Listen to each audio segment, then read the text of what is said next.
তুমি আবার বলছো কি যদি আন্দোলন করে আমার সব থেকে বড় দুশ্মন সে হবে।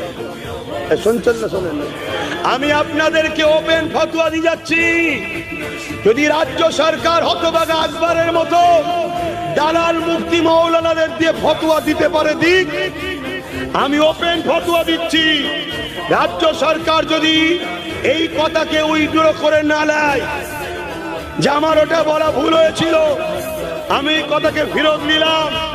যদি এই কথা না বলে কোন মুসলমান যদি রাজ্য সরকারকে সাপোর্ট করে, নবীর হাদিস অনুযায়ী তার ঈমান থাকবে না, থাকবে না, থাকবে না।